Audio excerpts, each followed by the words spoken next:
여러분, 혹시 소변에 거품이 자주 생기거나 다리가 부풀어 오른 경험이 있으신가요? 그리고 밤에 피곤해서 잠을 자고 일어나도 여전히 몸이 무겁고 피곤한 느낌이 드시나요?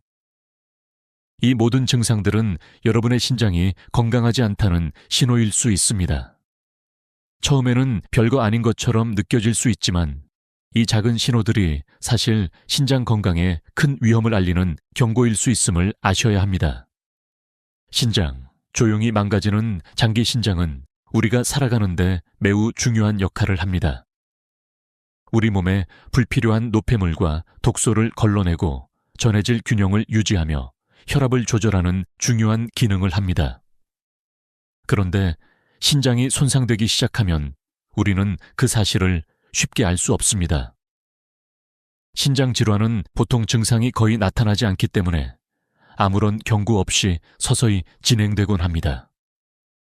그렇다면 왜 신장 질환은 그렇게 위험할까요? 신장은 그 역할이 중요한 만큼 그 기능이 제대로 되지 않으면 우리 몸에 큰 영향을 미치게 됩니다. 예를 들어, 신장이 제 역할을 하지 않으면 혈액 속에 쌓인 노폐물이 몸을 망가뜨리고 결국 여러 가지 합병증을 초래할 수 있습니다. 그래서 신장 건강을 지키는 첫 번째 중요한 단계는 바로 초기 경고 신호를 알아차리는 것입니다. 신장 건강을 위한 첫걸음. 증상 인식하기 소변에 거품이 생기거나 다리가 붓는 등 가벼운 증상들을 간과할 수 있습니다. 그러나 이런 증상들은 신장이 정상적으로 기능하지 않기 시작했다는 신호일 수 있습니다. 이러한 증상들을 조금 더 구체적으로 살펴보겠습니다. 1. 소변에 거품이 자주 생긴다. 소변에 거품이 자주 생긴다면 이는 단백뇨, 즉 단백질이 소변으로 배출되는 현상일 수 있습니다. 신장이 제대로 기능하지 않에 마르면 단백질을 걸러내지 못하고 그 결과 소변에 단백질이 남게 되어 거품이 생깁니다. 이런 현상은 간과하기 쉬운데 만약 소변에서 거품이 자주 보인다면 이는 신장에 문제가 있다는 신호입니다. 2. 다리가 붓는다. 저녁에 다리가 부풀어 오르고 양말 자국이 뚜렷하게 남는 경우도 신장에 이상이 있을 수 있음을 시사합니다. 신장이 제대로 노폐물을 걸러내지 못하면 몸에 불필요한 수분이 쌓이게 됩니다. 그 결과 다리가 부풀거나 손이 부풀 수도 있습니다. 만약 이러한 증상이 지속된다면 신장 건강에 문제가 있을 가능성이 크니 반드시 검사를 받아야 합니다. 3. 피로감과 무기력함. 신장이 기능을 제대로 하지 않으면 체내 노폐물이 쌓이면서 전신에 피로감과 무기력감을 느낄 수 있습니다. 충분히 잠을 자도 몸이 피곤하고 기운이 나지 않는다면 그 원인이 신장에 있을 수 있다는 점을 의심해 보세요. 몸이 제대로 기능하려면 신장이 중요한 역할을 하므로 신장이 건강하지 않으면 에너지가 떨어지게 됩니다. 신장을 확인하는 방법. 만약 위와 같은 증상들을 경험하셨다면 신장 상태를 확인할 필요가 있습니다. 신장은 혈액 검사를 통해 그 기능을 알 수 있습니다. 또한 소변 검사를 통해 단백질이나 혈액이 섞여 있는지 확인할 수 있습니다. 만약 신장이 건강하지 않다면 이들 검사를 통해 문제를 발견할 수 있습니다. 그리고 신장 검사는 단순히 치료를 위한 목적이 아니라 예방 차원에서도 중요합니다. 신장병은 초기에는 특별한 증상이 없기 때문에 정기적으로 검사를 받는 것이 중요합니다. 병원에서 신장 기능 검사를 받는 것은 두려운 일이 아니라 건강을 지키기 위한 중요한 예방책입니다. 신장 질환의 위험성. 이제 신장 질환이 왜 이렇게 위험한지 이해가 가실 것입니다. 신장은 일단 손상이 시작되면 회복이 어려운 장기입니다. 신장이 건강할 때는 별다른 증상이 없기 때문에 쉽게 간과할 수 있지만 신장이 손상되면 회복이 힘듭니다. 특히 중기 이상의 신장 질환에 이르면 일상생활이 불편해지고 결국 투석을 받아야 하는 상황에 이르게 됩니다. 신장이 기능을 상실하게 되면 우리가 아무리 노력해도 정상적인 생활을 되돌리기 어렵습니다. 투석을 받지 않으면 생명에 위험이 올 수 있습니다. 그러므로 신장 건강을 지키는 첫걸음은 바로 위험 신호를 인식하고 빠르게 대처하는 것입니다.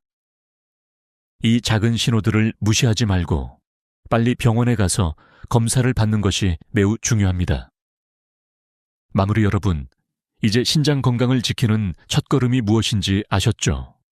바로 위험 신호를 빨리 인식하고 적극적으로 대처하는 것입니다. 신장이 건강하지 않다면 여러분의 삶에 큰 영향을 미칠 수 있습니다. 그러므로 여러분의 몸에서 보내는 신호를 귀 기울여 듣고 미리 예방하는 것이 중요합니다. 다음 영상에서는 신장을 지키기 위한 식습관과 생활 습관에 대해 더 깊이 알아보겠습니다. 신장 건강을 지키는 방법은 생각보다 간단할 수 있습니다. 그러니 여러분도 오늘부터 작은 변화부터 시작해 보세요. 그 작은 변화가 여러분의 건강을 지킬 수 있는 큰 걸음이 될 것입니다. 많은 사람들이 신장 질환을 가볍게 여기기 쉽습니다. 초기에는 특별한 증상이 나타나지 않기 때문에 우리는 신장 건강을 관리하는 것을 잊기 쉽죠. 그러나 신장 질환은 조용히 진행되며 시간이 지나면 심각한 상황에 직면하게 될 수 있습니다. 신장이 한번 손상되면 그 기능을 회복하는 것이 매우 어려워지기 때문에 초기에 발견하여 관리하는 것이 중요합니다. 신장 질환은 왜 위험할까요? 신장은 우리 몸에서 매우 중요한 역할을 담당하고 있습니다. 혈액을 걸러내고 체내 노폐물과 과잉 수분을 배출하며 전해질 균형을 맞추는 중요한 기능을 합니다. 또한 혈압을 조절하는 데 중요한 역할을 하며 뼈 건강에도 영향을 미칩니다. 이러한 중요한 기능을 담당하는 신장이 기능을 상실하면 그 어떤 장기보다도 더 큰 영향을 미치게 됩니다. 노폐물과 독소 축적 신장이 기능하지 않으면 체내에서 노폐물과 독소가 쌓이게 됩니다.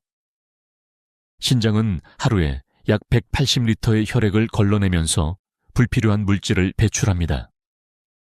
만약 신장이 제대로 작동하지 않으면 이들 노폐물과 독소가 혈액 속에 계속 쌓여 결국 몸의 다른 장기에 영향을 미칠 수 있습니다. 이로 인해 몸은 점점 더 약해지고 다양한 합병증을 초래할 수 있습니다.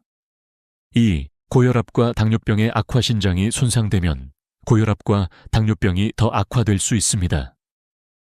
신장이 건강하지 않음하면 혈압을 제대로 조절하지 못해 혈압이 상승하게 되고 그로 인해 심장과 혈관에 부담을 주게 됩니다. 또한 신장이 당분을 적절히 처리하지 못하면 혈당 조절이 어려워져 당뇨병 환자에게 더 큰 위험이 됩니다. 신장 질환은 고혈압과 당뇨병을 동시에 악화시키는 악순환을 초래할 수 있습니다. 3. 투석과 신장 이식의 필요성. 신장이 심각하게 손상되면 투석을 하거나 신장 이식을 받아야 할 수 있습니다. 투석은 신장이 제대로 기능하지 않을 때 기계적으로 혈액을 걸러내는 방법입니다. 그러나 투석은 하루 3시간씩 주 3회씩 해야 하므로 환자에게 큰 부담을 주게 됩니다. 투석을 받는 동안 환자는 지속적으로 건강에 부담을 느끼며 생활의 질이 크게 떨어집니다. 또한 신장 이식은 시간이 오래 걸리고 이식 후에도 면역 억제제 등의 약물을 평생 복용해야 하므로 신체에 또 다른 부담을 줍니다. 4. 생명에 대한 위협. 가장 중요한 것은 신장 질환이 결국 생명에 위협을 줄 수 있다는 것입니다. 신장이 더 이상 기능하지 않으면 체내의 노폐물을 제대로 배출하지 못하게 되어 혈액 속의 독소 농도가 위험 수준에 이를 수 있습니다. 이 상태가 지속되면 결국 생명에 큰 위험을 초래할 수 있습니다. 따라서 신장 질환은 결코 가볍게 여길 수 없는 질병입니다. 신장 질환을 예방하는 방법, 신장 질환의 위험성을 알았다면 이제 이를 예방하기 위한 방법에 대해 알아보겠습니다. 신장은 증상 없이 조용히 진행되기 때문에 예방이 매우 중요합니다. 그렇다면 신장을 지키기 위해 우리가 할 수 있는 일은 무엇일까요? 1. 건강한 식습관 유지하기. 신장을 지키기 위한 첫 번째 방법은 건강한 식습관을 유지하는 것입니다. 나트륨 소금을 과다하게 섭취하면 신장에 부담을 주게 됩니다. 과도한 소금 섭취는 혈압을 높이고 신장이 이를 처리해야 하므로 큰 부담이 됩니다. 또한 단백질을 과다하게 섭취하는 것도 신장에 부담을 줄 수 있습니다. 과도한 단백질이 신장에서 걸러내야 할 물질이 되어 신장 기능을 저하시킬 수 있기 때문입니다. 2. 정기적인 건강 검진 받기. 신장 질환은 초기에는 별다른 증상이 없기 때문에 정기적인 건강 검진이 중요합니다. 특히 고혈압, 당뇨병 등의 질병이 있는 경우 신장 질환의 위험이 더욱 커지므로 신장 기능을 체크하는 검사를 정기적으로 받는 것이 필요합니다. 소변 검사와 혈액 검사를 통해 신장의 건강 상태를 파악할 수 있습니다. 3. 물 충분히 마시기. 신장은 체내의 노폐물을 배출하는 중요한 역할을 합니다. 이를 위해서는 물을 충분히 마셔야 합니다. 하루 2-8잔의 물을 꾸준히 마시면 신장이 원활하게 기능할 수 있습니다. 그러나 지나치게 많은 물을 마시는 것도 문제가 될 수 있으므로 적절한 수분 섭취가 중요합니다. 4. 적절한 운동하기. 규칙적인 운동은 신장 건강에 매우 중요합니다. 운동을 통해 체중을 조절하고 혈압을 관리하며 신체 전반의 건강을 유지할 수 있습니다. 또한 운동은 심장 건강에도 도움이 되므로 신장에 부담을 줄여주는 효과가 있습니다. 하루 30분 정도의 가벼운 운동은 신장 건강을 유지하는 데 도움이 됩니다. 5. 스트레스 관리하기. 스트레스는 신체에 많은 부정적인 영향을 미칩니다. 특히 만성적인 스트레스는 신장의 기능을 떨어뜨릴 수 있습니다. 따라서 스트레스를 관리하는 것이 중요합니다. 명상이나 요가, 걷기 등의 방법으로 스트레스를 해소하고 신장 건강을 지킬 수 있습니다. 마무리. 신장 질환은 증상 없이 진행되기 때문에 예방이 가장 중요합니다. 초기에 신장 건강을 체크하고 적절한 예방 조치를 취하는 것이 신장 질환을 예방하는 가장 좋은 방법입니다. 신장은 우리 몸에서 매우 중요한 역할을 하므로 이를 잘 지키는 것이 우리의 건강을 지키는 첫걸음입니다. 다음 영상에서는 신장 건강을 지키는 실질적인 식습관과 생활 습관에 대해 더욱 구체적으로 알아보겠습니다. 건강한 신장을 유지하는 방법을 함께 배우고 실천해 나가도록 합시다. 이번 섹션에서는 신장을 지키기 위해 중요한 식품들을 다루어 보겠습니다. 우리가 무엇을 먹는지는 신장 건강에 직접적인 영향을 미칩니다. 신장은 우리가 먹는 음식으로부터 오는 노폐물을 걸러내야 하므로 건강한 식습관을 유지하는 것이 매우 중요합니다. 다양한 연구에 따르면 특정 음식들은 신장 기능을 보호하는 데 도움이 됩니다. 여기서 소개할 3가지 음식은 신장 건강을 유지하는 데 중요한 역할을 하며 여러분의 식단에 적극적으로 포함시키는 것이 좋습니다. 1. 올리브 오일. 염증을 줄여주는 슈퍼푸드. 올리브 오일은 건강한 지방을 포함한 대표적인 식품으로 최근 몇 년간 건강에 관심 있는 사람들 사이에서 많은 인기를 얻었습니다.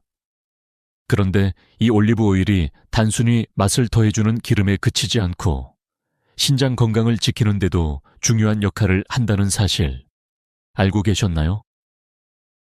올리브 오일은 올레산과 폴리페놀이 풍부하게 포함되어 있습니다. 이 두 성분은 염증을 감소시키는 데 중요한 역할을 합니다. 왜냐하면 신장은 하루에 180리터나 되는 혈액을 걸러내면서 많은 염증에 노출되기 때문입니다. 신장 내부의 작은 혈관들이 염증에 취약하여 염증이 쌓이면 신장의 기능이 점점 약해집니다.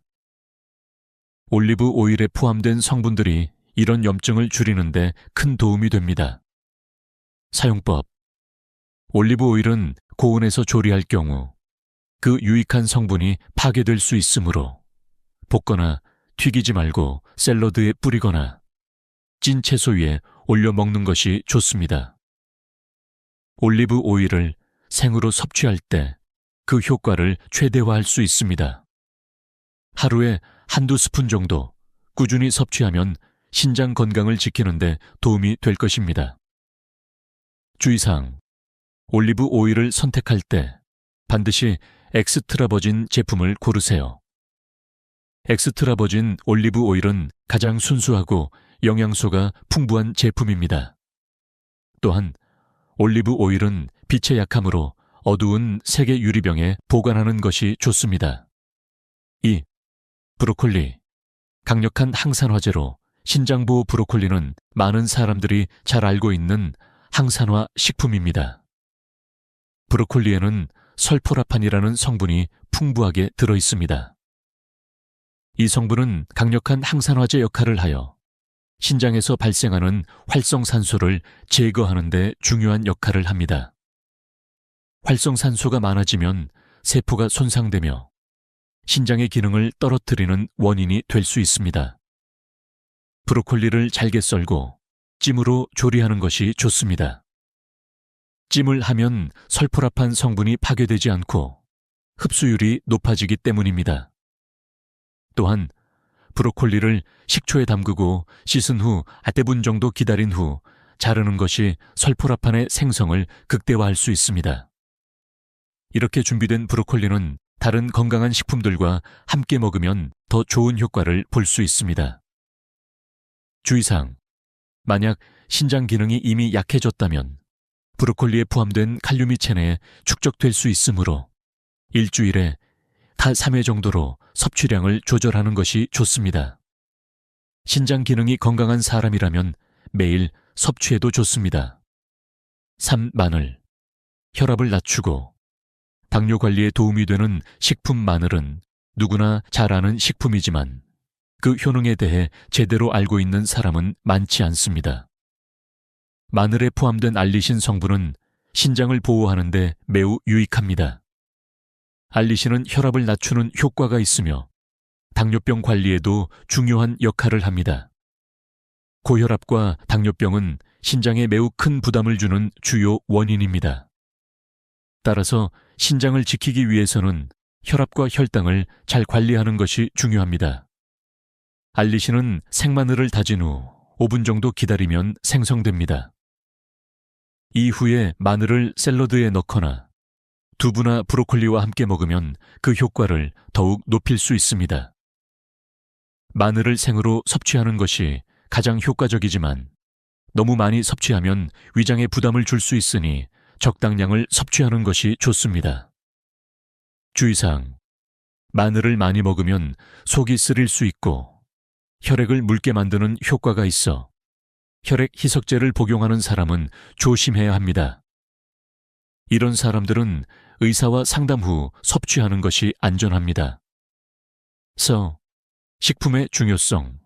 신장 보호와 노화 예방 앞서 소개한 올리브 오일, 브로콜리, 마늘은 단순히 신장 건강을 보호하는 데 그치지 않습니다.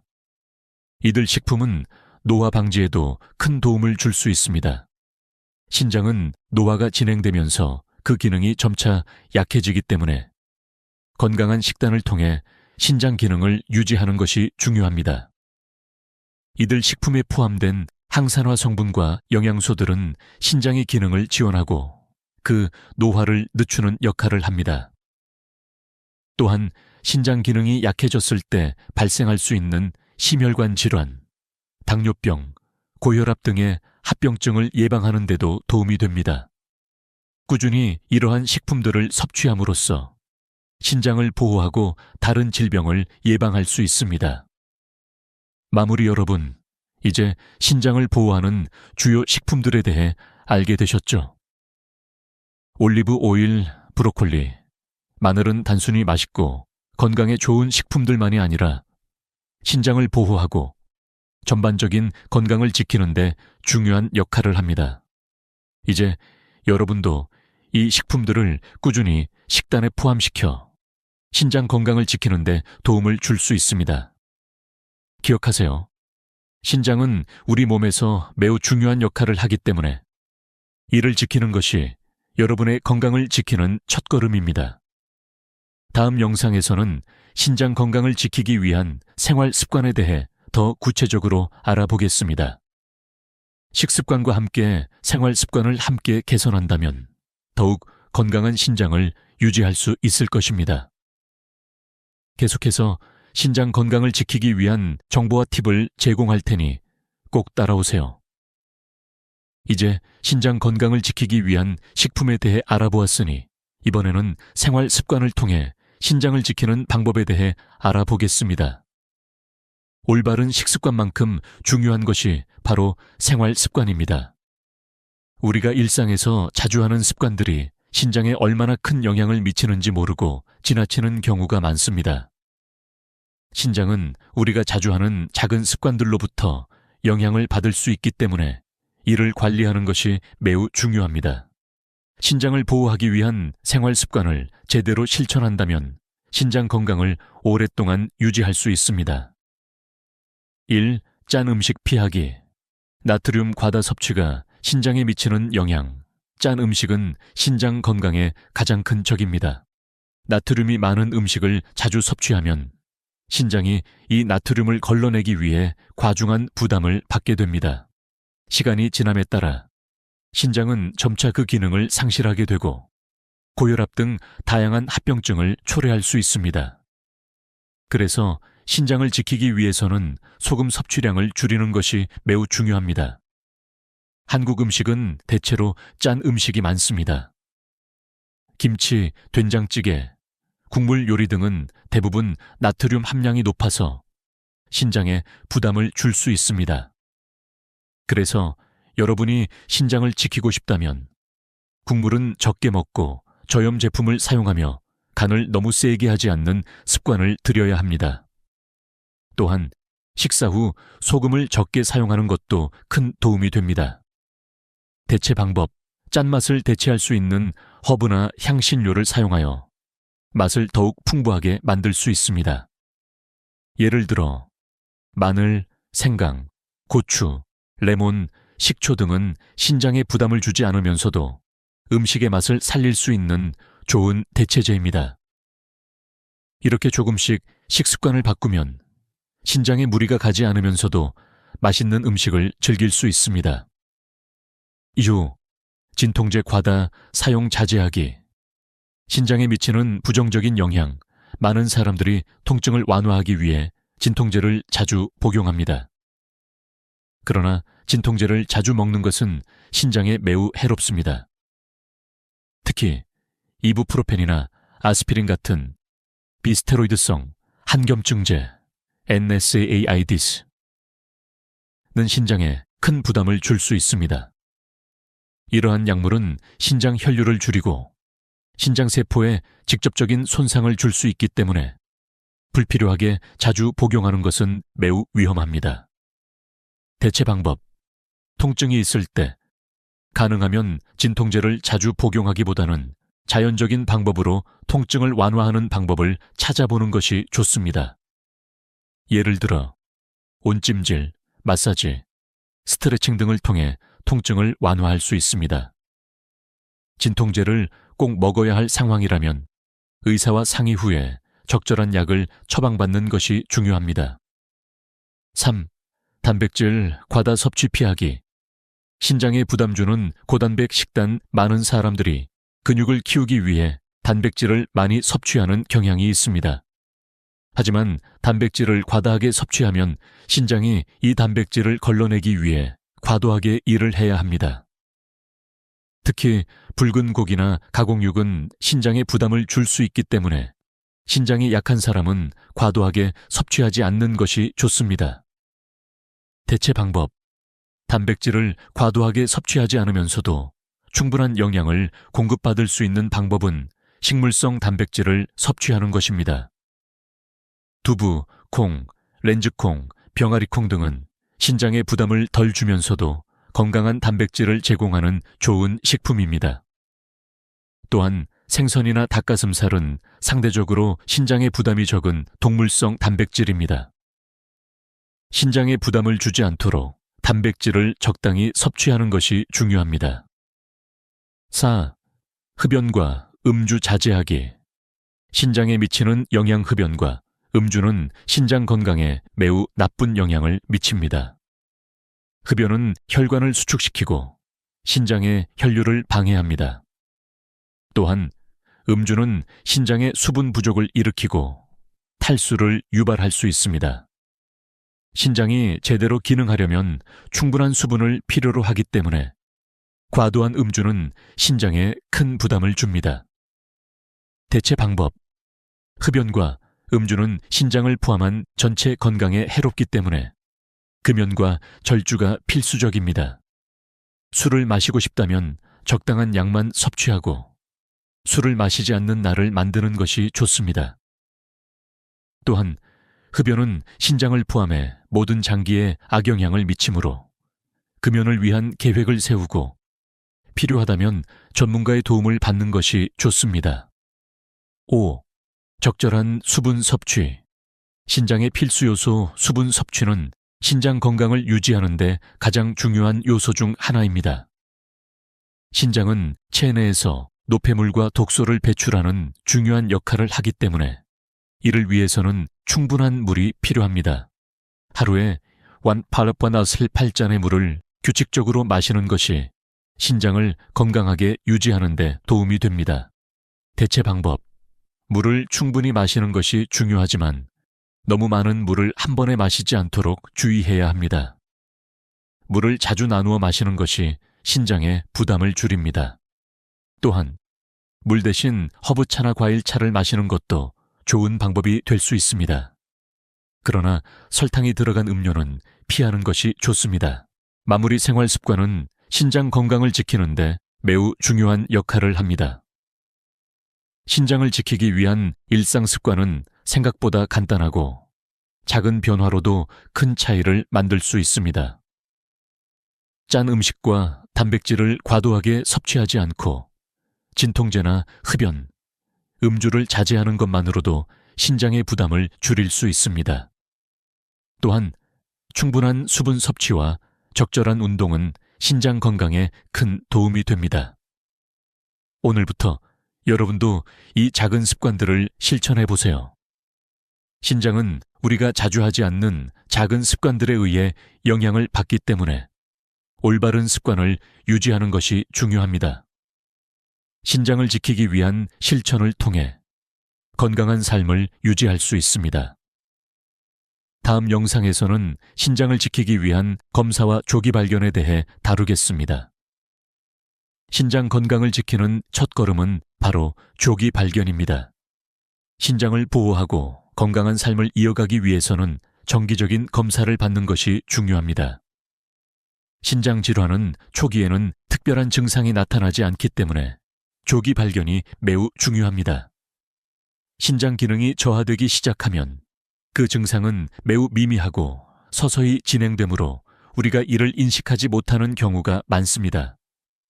그러나 신장을 일찍 체크하고 상태를 파악하는 것이 신장 질환을 예방하고 관리하는 가장 중요한 방법입니다.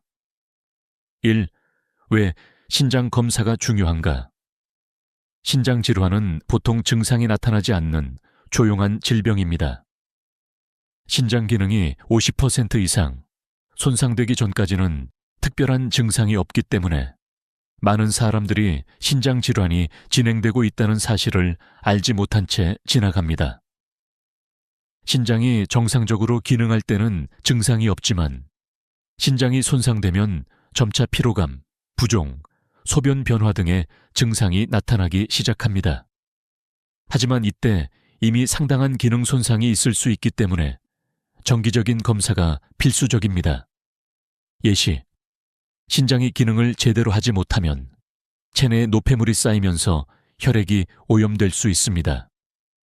신장이 제 역할을 하지 못할 때는 몸이 점점 약해지고 전신 피로와 부종이 발생하며 결국 심혈관 질환, 고혈압 등 여러 합병증을 유발할 수 있습니다. 따라서 소변 검사와 혈액 검사를 통해 신장의 상태를 주기적으로 점검하는 것이 매우 중요합니다. 신장 기능이 저하되었을 때는 적절한 조치를 취할 수 있기 때문입니다. 검사를 통해 초기 단계에서 발견할 수 있다면 그 후 신장 기능을 유지하거나 악화를 막을 수 있는 방법을 찾을 수 있습니다. 이 신장 검사 어떻게 해야 하나요? 신장 질환을 예방하기 위한 첫걸음은 바로 정기적인 신장 검사입니다. 대부분의 사람들은 건강검진을 받으러 가면 신장 검사를 포함하지 않기 때문에 신장 기능이 손상되었는지 여부를 확인하기 어려운 경우가 많습니다. 그러나 신장 질환은 조기에 발견하지 않으면 진행이 빨라지기 때문에 이를 예방하기 위해서는 정기적인 검사가 반드시 필요합니다. 검사 방법 1. 소변 검사. 소변 검사는 신장의 가장 기본적인 검사 방법 중 하나입니다. 소변에서 단백질이나 혈액이 섞여 있다면 이는 신장에 문제가 있다는 신호일 수 있습니다. 단백뇨는 신장이 손상되어 단백질을 걸러내지 못할 때 발생하는 현상으로 이는 신장 질환의 초기 증상일 수 있습니다. 2. 혈액 검사. 혈액 검사는 신장 기능을 평가하는 데 중요한 정보를 제공합니다. 신장이 제대로 기능하지 않으면 크레아티닌이라는 물질이 체내에 축적됩니다. 크레아티닌 수치가 높으면 신장의 여과 기능이 떨어졌다는 신호일 수 있습니다. 또한 혈액 내 요산 수치도 신장 건강을 알 수 있는 지표 중 하나입니다. 3. 신장 초음파 검사. 신장 초음파 검사는 신장의 크기나 모양, 기능을 점검하는 데 사용됩니다. 이 검사를 통해 신장에 기형이나 종양이 있는지 확인할 수 있습니다. 신장에 문제가 있을 경우 초음파 검사를 통해 상세한 정보를 얻을 수 있습니다. 3. 신장 질환의 단계와 관리 방법. 신장 질환은 크게 5단계로 구분되며 단계에 따라 관리 방법도 달라집니다. 각 단계에서 신장 기능을 보호하고 악화를 막기 위해 적절한 관리가 필요합니다. 1단계. 신장 기능이 약간 감소한 상태입니다. 이 시점에서는 특별한 증상이 없으며 검사를 통해 확인할 수 있습니다. 적절한 관리만 해도 신장 기능을 유지할 수 있습니다. 2단계. 신장 기능이 다소 감소한 상태입니다. 경미한 증상이 있을 수 있으며 식이요법과 운동 등으로 신장 건강을 관리해야 합니다. 3단계. 중간 단계로 신장 기능이 상당히 감소한 상태입니다. 이때부터는 식단 조절과 약물 치료가 필요합니다. 또한 고혈압과 당뇨병을 관리하는 것이 중요합니다. 4단계. 신장 기능이 거의 손상된 상태입니다. 투석을 고려할 수 있는 단계로 적절한 치료와 병원 관리가 필요합니다. 신장 이식에 대한 준비도 시작해야 할 수 있습니다. 5단계. 말기 신장 질환으로 신장이 더 이상 기능하지 않게 됩니다. 이 시점에서는 투석이나 신장 이식이 필요합니다. 이러한 단계별로 신장을 관리하는 방법은 달라지므로 정기적인 검사를 통해 신장의 상태를 체크하고 필요할 때 적절한 치료를 받는 것이 중요합니다. 4. 자가 진단 체크리스트. 신장 질환을 예방하려면 정기적인 검사 외에도 자가 진단을 통해 신장 상태를 체크할 수 있습니다. 다음과 같은 증상이 있다면 신장 기능이 저하되고 있을 가능성이 있으므로 즉시 검사를 받아야 합니다. 1. 소변에 거품이 자주 생기거나 혈뇨가 있다. 2. 아침마다 얼굴이나 발목이 붓는다. 3. 피로감이 지속되며 충분히 휴식을 취해도 개선되지 않는다. 4. 고혈압이나 당뇨병을 앓고 있다. 5. 진통제를 자주 복용한다. 6. 짠 음식과 고단백 음식을 자주 섭취한다. 위의 증상 중 2가지 이상이 해당된다면 신장 기능이 떨어지고 있을 가능성이 있습니다. 이 경우에는 즉시 병원에서 검사를 받아 신장 상태를 확인하는 것이 필요합니다. 5. 검사 후 신장관리 방법 검사를 통해 신장 질환이 발견되었다면 신장 기능을 보존하기 위해 식습관 개선, 약물 치료, 생활 습관 조정 등이 필요합니다. 검사를 통해 신장 질환의 초기 증상을 발견했다면 이를 적극적으로 관리하여 신장 기능의 저하를 막을 수 있습니다. 마무리 신장은 우리가 자주 인식하지 못하는 중요한 장기입니다. 하지만 신장 건강을 지키기 위해서는 정기적인 검사와 적절한 치료가 필요합니다. 신장 질환은 초기 증상이 거의 없다는 특성을 가지고 있기 때문에 이를 조기에 발견하고 관리하는 것이 매우 중요합니다. 여러분도 오늘부터 신장 건강을 체크하고 정기적인 검사를 통해 건강을 지켜나가시길 바랍니다. 신장 질환은 예방이 가능하며 관리만 잘하면 건강한 신장을 오랫동안 유지할 수 있습니다.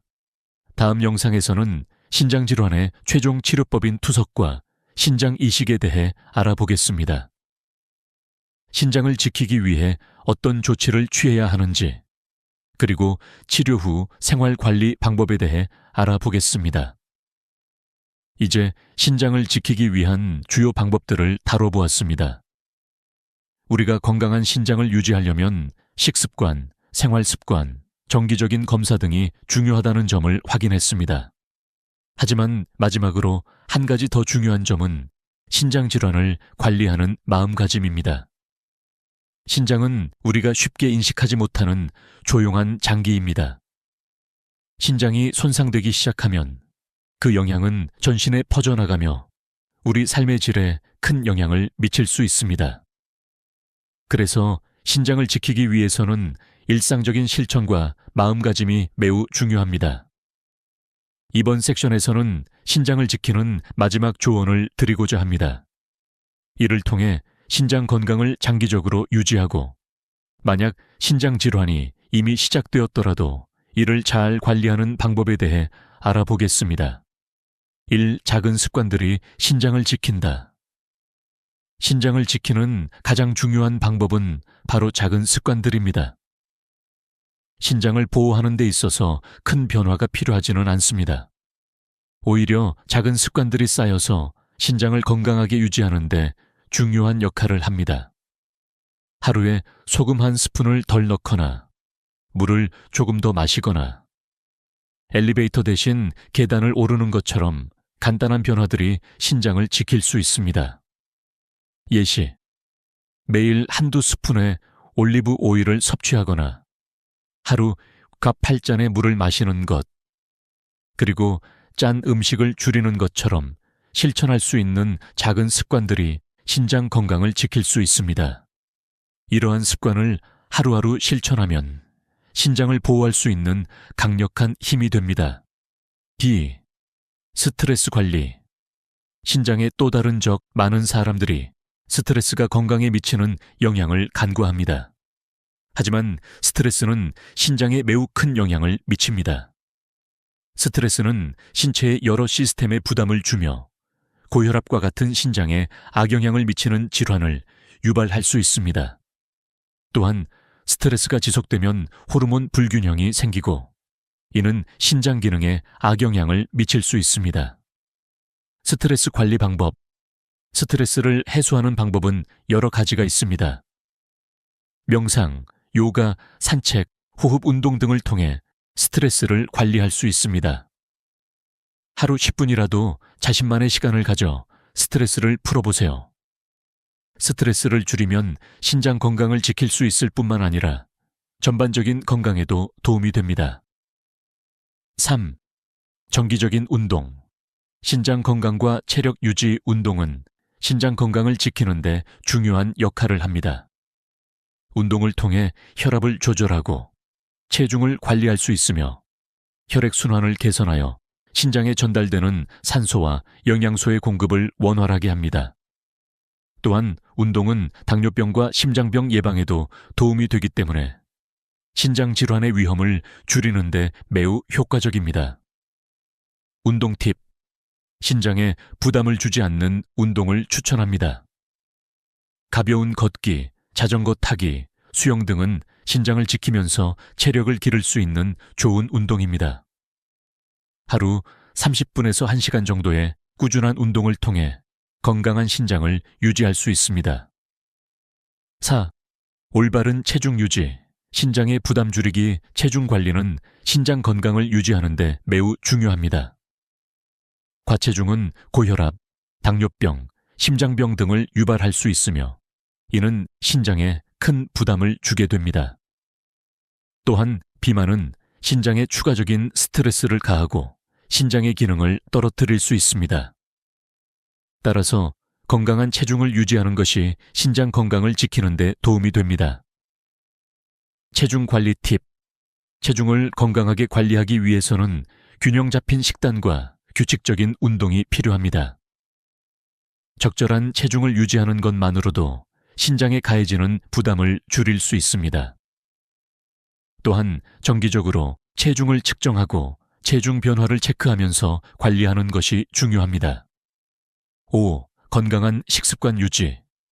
신장의 건강을 위한 필수 요소 식습관은 신장 건강에 가장 큰 영향을 미치는 요소입니다.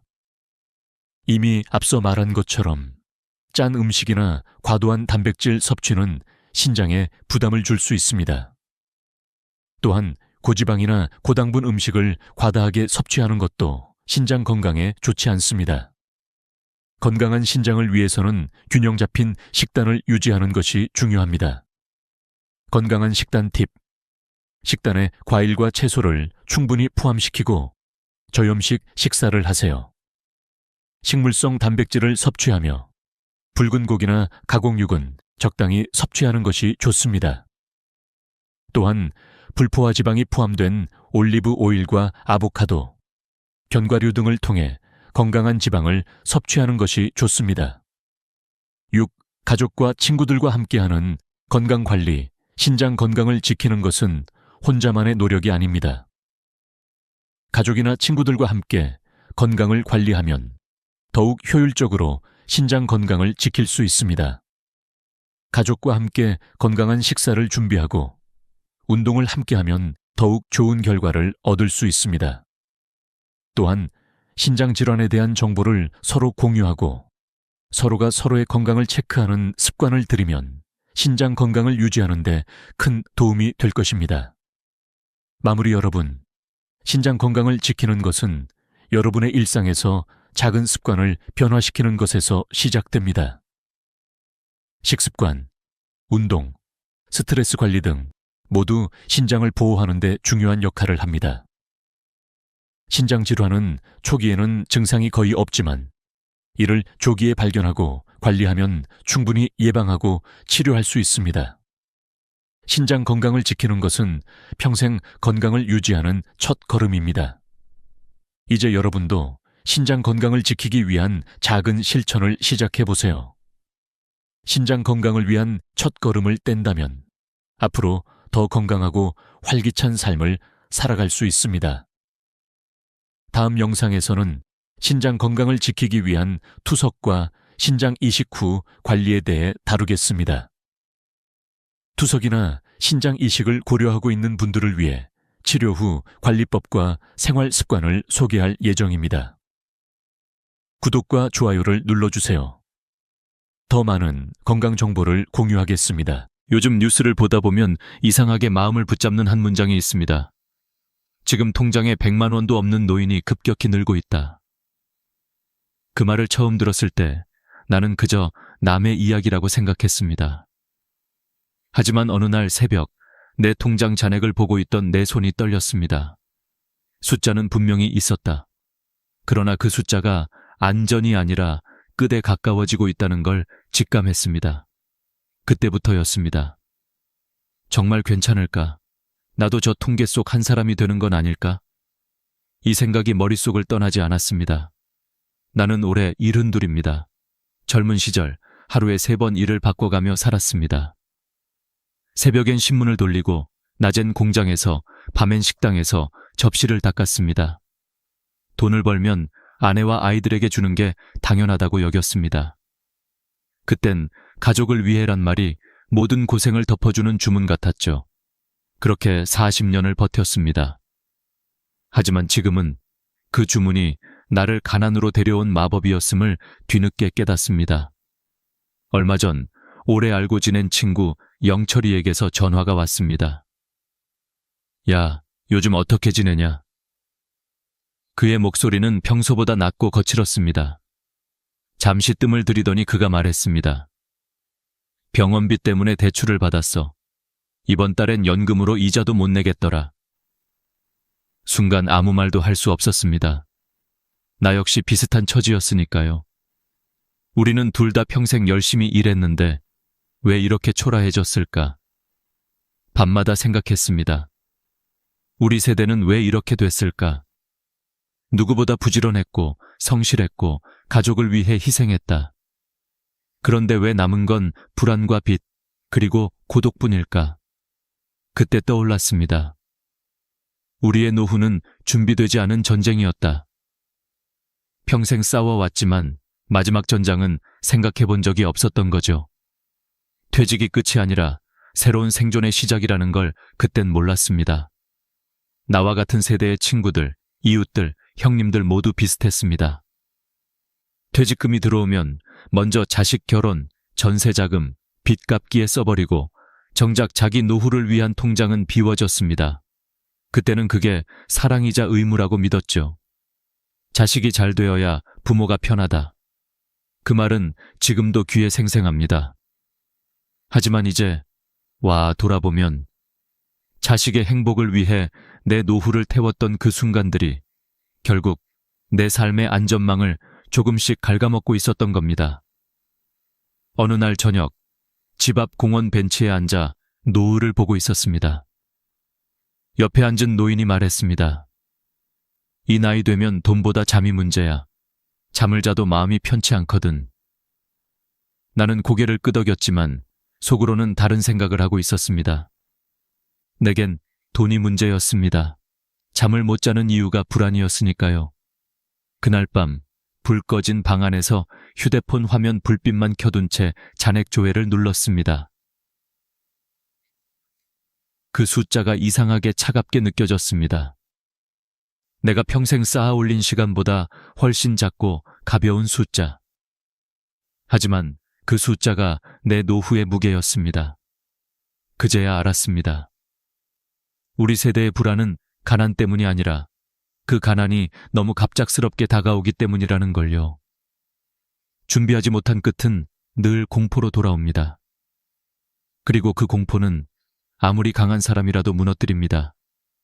그날 이후 나는 결심했습니다. 이제라도 진짜 현실을 마주하자. 나는 다시 내 통장을 열고 어떻게 살아야 이 불안을 이길 수 있을지를 하나씩 써 내려가기 시작했습니다. 그때부터였습니다. 내 인생의 후반전이 비로소 진짜로 시작된 건 젊은 시절 우리는 그야말로 일만 알고 살았습니다. 새벽 어둠이 걷히기도 전에 나가고 밤이 완전히 내려앉아야 겨우 돌아오는 삶. 그렇게 30년, 40년을 보내는 동안 한 번도 내 인생이 어디로 가는가를 묻지 않았습니다.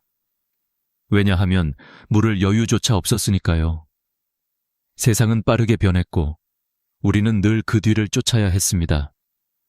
내 인생의 대부분은 가족을 위해 쓰였습니다.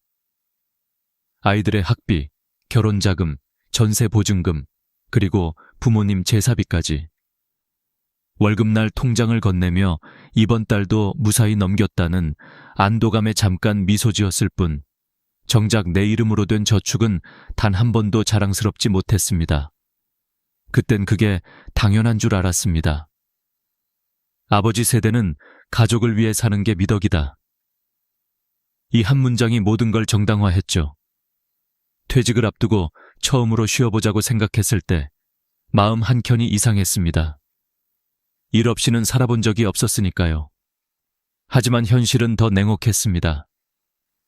회사에서 떠난 그 다음 날, 세상은 나를 더 이상 필요로 하지 않았습니다.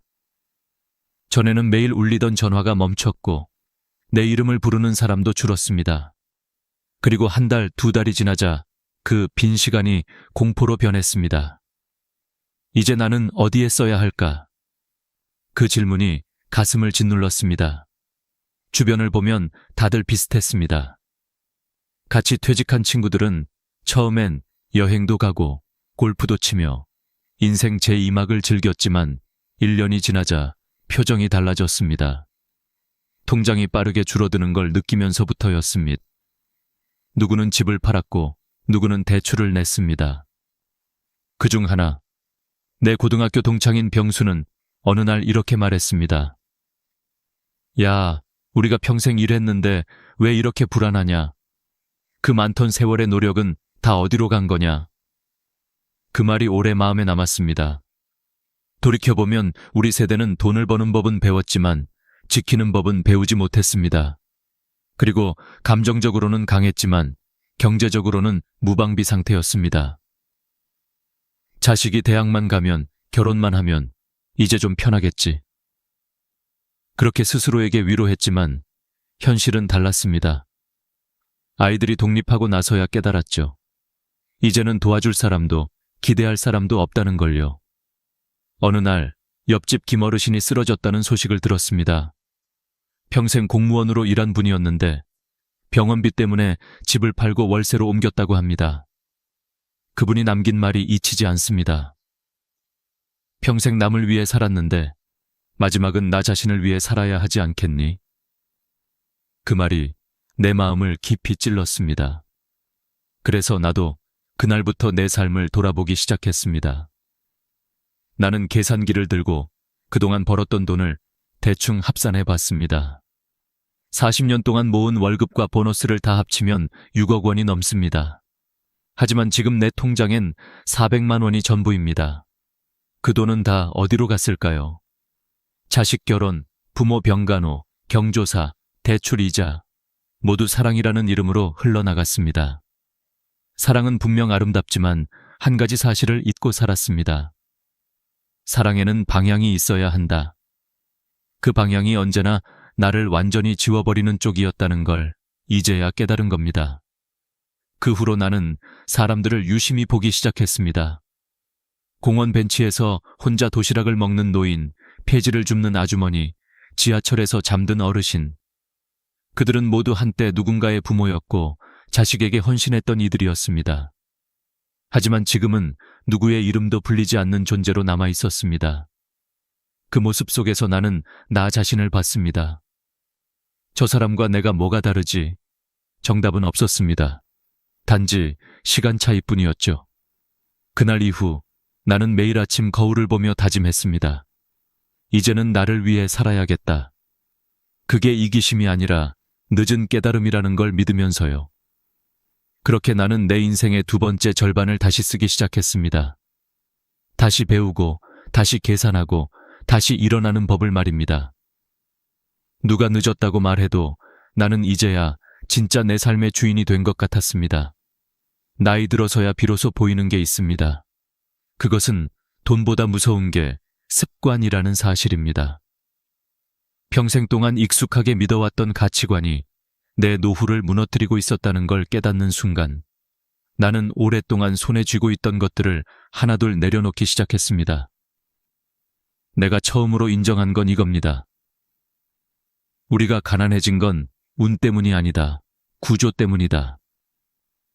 그 구조 속에는 4가지의 그림자가 숨어 있었습니다. 첫 번째 그림자, 가족을 위한 희생입니다. 이건 우리의 가장 큰 자랑이자 동시에 가장 큰 함정이었습니다. 우리 세대에게 가족은 신앙과도 같았습니다. 부모가 자식을 위해 모든 걸 내주는 건 의무였고 사랑의 증거였습니다. 하지만 그 사랑은 종종 자신을 지워버리는 희생으로 변했습니다. 퇴직금이 들어오면 자식 결혼 비용부터 챙겼고 노후 자금은 늘 나중에로 미뤘습니다. 결국 그 나중은 한 번도 오지 않았습니다.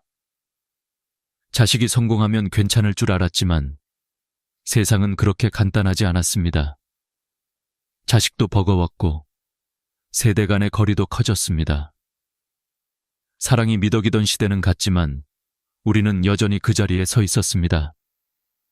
두 번째 그림자는 체면이었습니다. 나는 이 단어가 얼마나 무섭고 집요한지를 늦게야 깨달았습니다.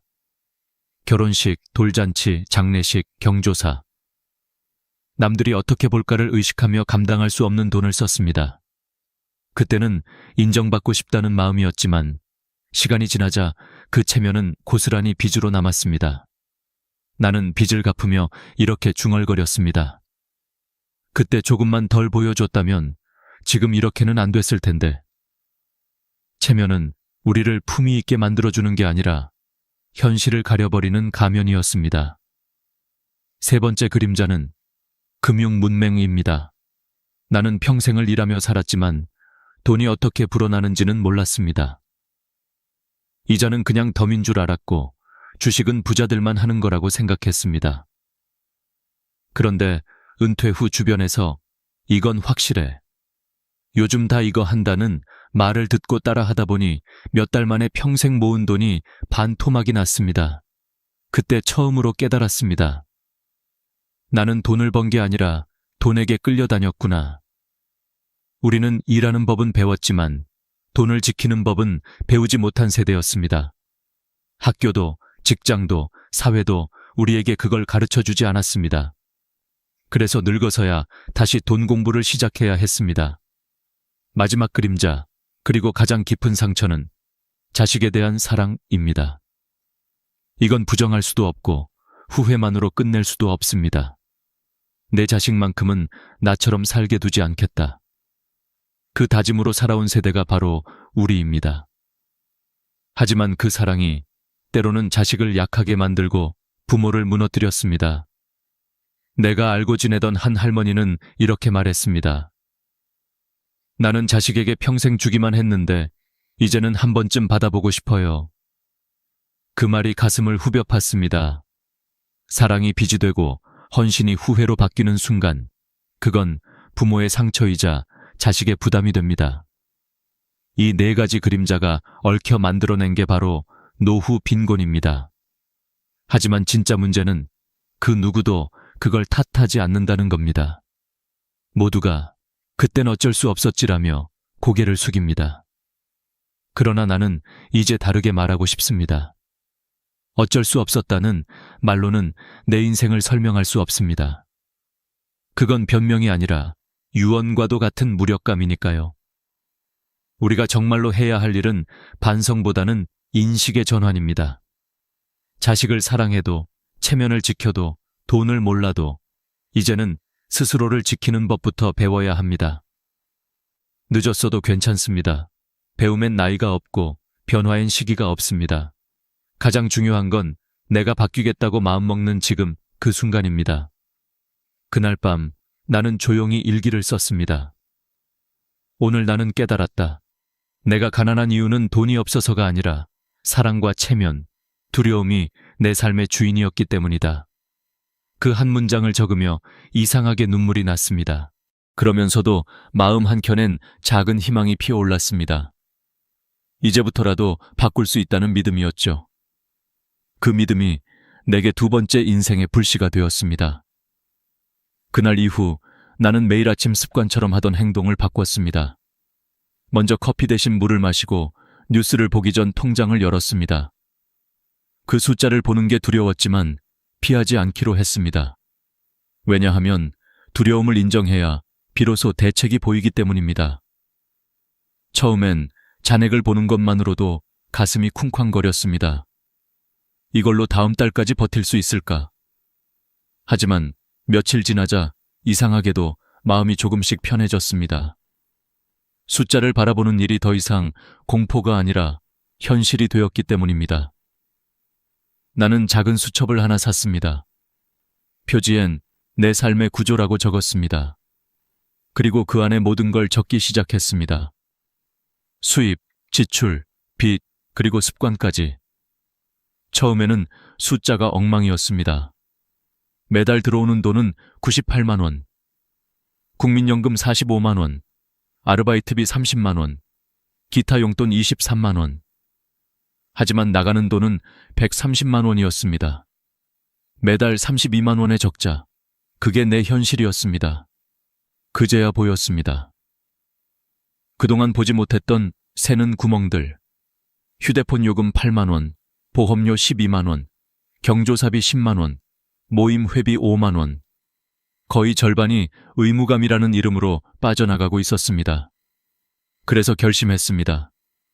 남이 아니라 나를 기준으로 지출하자. 그날부터 휴대폰 요금을 절반으로 줄였고 불필요한 보험을 해지했습니다. 모임은 한 달에 한 번만 나가기로 했습니다. 대신 그 시간에 근처 초등학교 급식실 아르바이트를 시작했습니다. 하루 3시간, 월 40만 원. 처음엔 몸이 힘들었지만 사람들과 웃고 이야기하다 보니 마음이 훨씬 가벼워졌습니다. 무엇보다 다시 누군가에게 필요한 존재라는 감정이 나를 살렸습니다. 일을 시작하고 3달쯤 지났을 때 통장 잔액이 드디어 200만 원을 넘었습니다. 그 숫자를 보며 나는 눈을 감고 깊게 숨을 쉬었습니다. 그래, 이제야 숨통이 트인다. 그날 밤 오랜만에 숙면을 했습니다. 그리고 나는 그때 깨달았습니다. 가난은 돈이 없는 게 아니라 움직이지 않을 때 생기는 병이라는 걸요. 지금 내가 가진 게 작아도 그것을 지키려는 의지가 있다면 그건 더 이상 가난이 아닙니다. 내가 변화하자 주변 사람들도 하나둘 달라졌습니다. 동네 친구 정자 씨가 내게 물었습니다. 백 선생님, 요즘 얼굴이 좋아졌네요. 무슨 좋은 일 있으세요? 나는 웃으며 대답했습니다. 좋은 일은 없어요. 다만 나쁜 일을 미리 막고 있을 뿐이에요. 그 말에 친구가 한참을 고개 끄덕였습니다. 우리는 모두 인생의 마지막 구간에 와 있습니다. 젊은 날처럼 큰 돈을 벌 순 없지만 작은 변화로 인생을 회복할 수 있습니다. 그건 누구나 할 수 있는 일입니다. 예를 들어 이런 겁니다. 1. 하루에 커피 한 잔 줄이기. 월 5만 원 절약.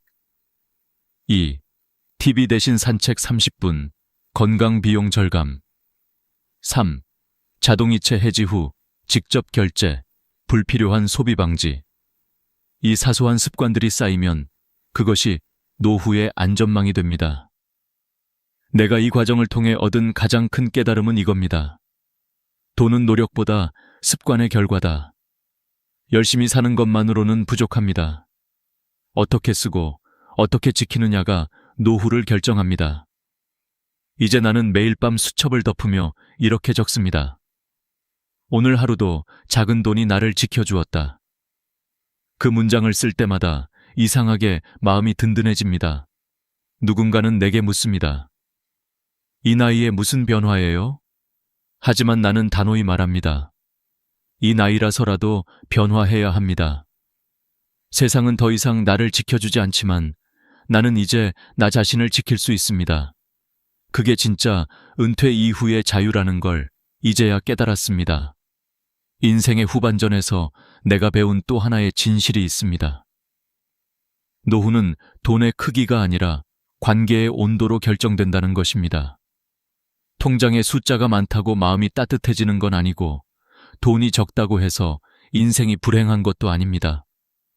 정말 무서운 건 돈이 아니라 고립이었습니다. 은퇴 후 가장 먼저 사라진 건 월급이 아니라 불러주는 목소리였습니다. 하루 종일 전화 한 통 울리지 않는 날이 많아졌고 저녁이 되면 집이 유난히 조용했습니다. 나는 그 고요함이 평화인 줄 알았습니다. 하지만 어느 날 문득 깨달았죠. 그건 평화가 아니라 고립의 시작이었습니다. 사람은 누구나 연결되어 있을 때 살아있다고 느낍니다. 그런데 노인이 되면 그 연결이 점점 끊깁니다. 퇴직으로 사회에서, 이사로 이웃에게서, 그리고 세대 차이로 자식에게서 멀어집니다. 그 결과 많은 어르신들이 이렇게 말합니다. 말 한마디 할 사람이 없어요. 나는 그 말을 들을 때마다 마음이 저렸습니다. 그래서 내 삶의 방향을 바꿨습니다. 돈보다 사람을 다시 모으자. 처음엔 쉽지 않았습니다. 오랜 세월 혼자 지내다 보니 누군가에게 먼저 말을 건네는 게 어색했습니다. 하지만 용기를 내어 하루 한 명씩 작은 인사를 건넸습니다. 오늘 날씨 좋네요. 커피 향이 참 따뜻하네요. 그 짧은 대화가 내 하루의 리듬을 바꿔놓았습니다. 그렇게 시작된 작은 인연들이 내 삶을 다시 채우기 시작했습니다. 공원 벤치에서 만난 노부부, 시장에서 일하는 아주머니, 같이 청소일을 하는 70대 동료들.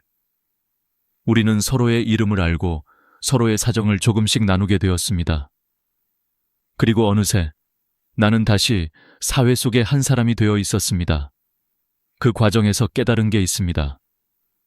돈은 쌓을수록 고립을 부르고 나누면 관계를 부릅니다.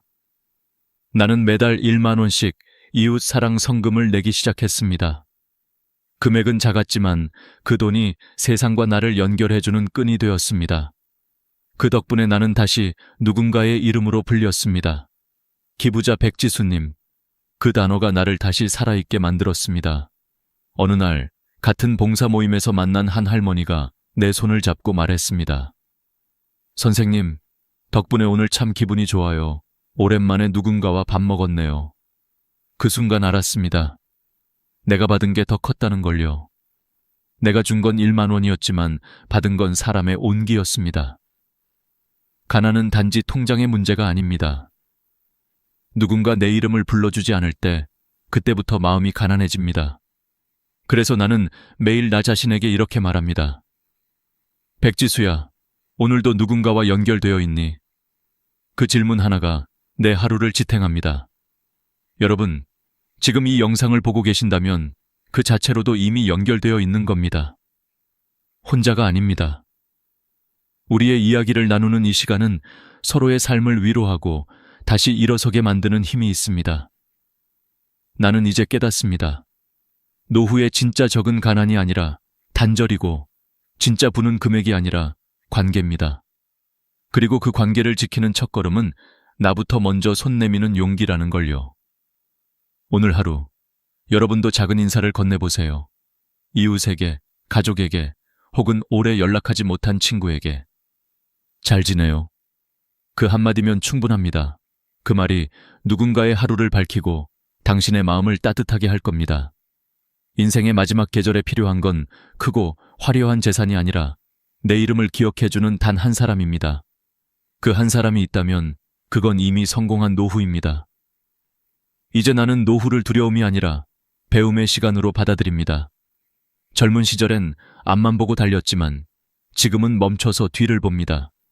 그 안에는 후회도, 감사도, 그리고 깨달음도 함께 있었습니다. 그중 가장 깊게 남은 건 이 한 가지입니다. 돈보다 중요한 건 마음의 자세다. 나는 오랜 시간 돈을 목표로 삼고 살았습니다. 돈이 있어야 안전하고 행복할 거라고 믿었습니다. 하지만 세월이 지나고 보니 돈은 도구일 뿐이었습니다. 도구는 어떻게 쓰느냐에 따라 삶을 살리기도 망치기도 합니다. 그걸 깨닫고 나니 비로소 지혜로운 노후의 의미가 보이기 시작했습니다. 이제 나는 돈을 나를 자유롭게 하는 수단으로 생각합니다. 돈을 모으는 이유는 불안해서가 아니라 선택할 자유를 지키기 위해서입니다. 그 자유는 거창하지 않습니다. 병원비를 걱정하지 않고 진료받을 수 있는 자유, 자식에게 손 벌리지 않고 스스로 생활할 수 있는 자유, 그리고 마음 편히 하루를 마무리할 수 있는 자유. 그 세 가지면 충분합니다. 그렇다면 이 자유를 지키기 위해 우리가 반드시 기억해야 할 5가지 황금률이 있습니다. 첫째, 돈을 기록하라. 지출을 적는 순간 돈은 흐름이 아닌 구조가 됩니다. 눈에 보이지 않으면 새지만 기록하면 멈춥니다. 나는 매일 밤 수첩에 오늘 사용 2무 1,000원 식비라고 적습니다. 작은 습관이 큰 평안을 만듭니다. 둘째, 돈을 분리하라.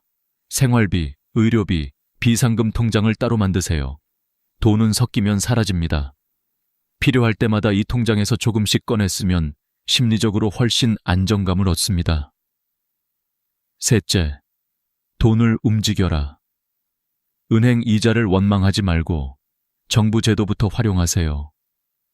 기초연금, 노인 일자리, 에너지 바우처, 의료비 지원 등 우리가 알지 못한 혜택이 수도 없이 많습니다. 정보는 곧 돈입니다. 찾는 자만이 얻습니다. 넷째, 돈보다 사람을 남겨라. 돈은 쓰면 줄지만 관계는 나눌수록 늘어납니다. 도움을 주는 손보다 도움을 줄 수 있는 사람이 되면 그 자체가 가장 큰 부자입니다. 다섯째, 돈으로 마음을 지켜라. 돈이 나를 흔들지 않게 감사와 절제가 중심이 되는 습관을 가지세요. 나는 매일 아침 이렇게 다짐합니다. 오늘도 돈보다 마음이 크길. 이 5가지를 꾸준히 실천하면 노후의 불안은 어느새 사라지고 삶은 훨씬 단단해집니다. 물론 쉽지는 않습니다. 하지만 포기하지 않는 한 반드시 바뀝니다. 나는 이제 매일 아침 햇살이 들어오는 순간 스스로에게 인사합니다. 백지수, 오늘도 잘 버텼다. 이제는 누가 나를 인정해주지 않아도 괜찮습니다. 왜냐하면 나는 내 인생의 마지막을 스스로 지켜내고 있으니까요. 그리고 여러분께 꼭 전하고 싶은 말이 있습니다.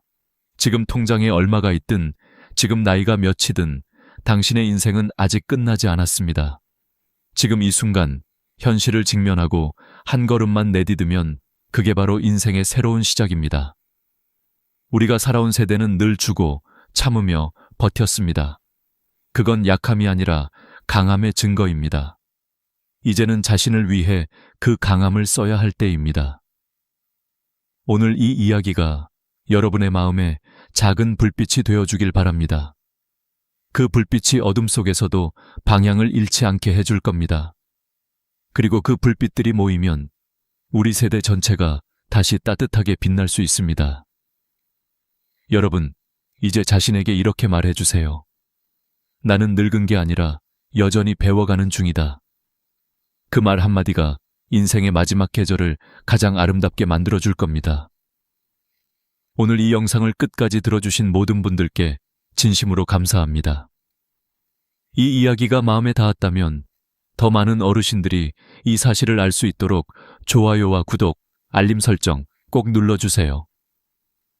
여러분의 작은 클릭 하나가 누군가의 인생을 바꿀 수 있습니다. 다음 시간에는 100세 시대, 일하지 않아도 버티는 노후 재정 구조를 더 구체적으로 알려드리겠습니다. 그러니 꼭 다시 찾아와 주세요. 여러분의 건강하고 당당한 노후를 언제나 진심으로 응원하겠습니다. 감사합니다. 엄마, 이게 도대체 무슨 일이야? 세금이 4천만 원이라니. 65세의 박정숙 씨는 믿기지 않는 눈으로 국세청에서 온 봉투를 바라보았습니다. 평생 모은 돈 2억 원을 결혼을 앞둔 아들에게 신혼집 자금으로 보냈을 뿐인데 3개월 후 날아온 건 감사의 인사가 아니라 증여세 고지서였습니다.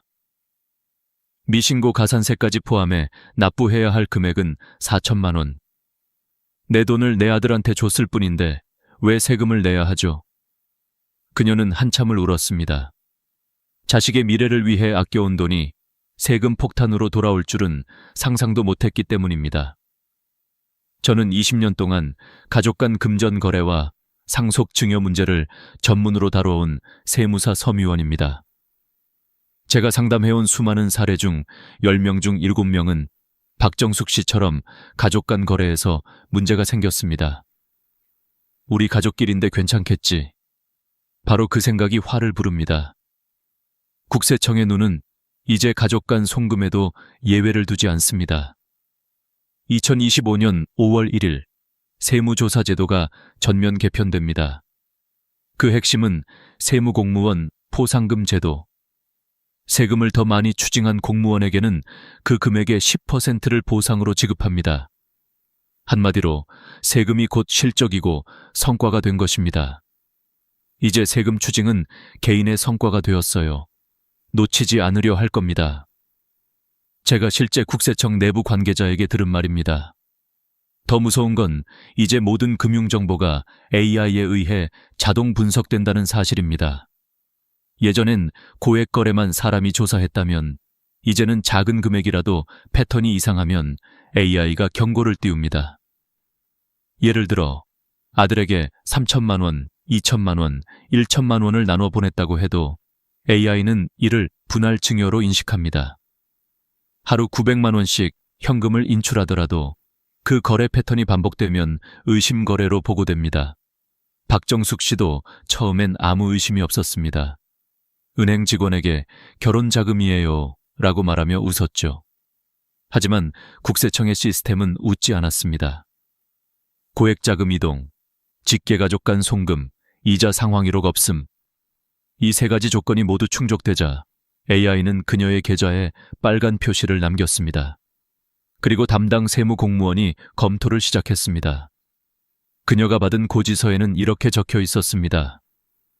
귀하가 2025년 2월 10일 자녀에게 송금한 금액은 상환계획이나 차용증이 확인되지 않아 증여로 판단됩니다. 가산세 포함 납부세액 4공천 1,000원. 그날 밤 박 씨는 잠을 이루지 못했습니다. 그냥 현금으로 줬으면 안 걸렸을까?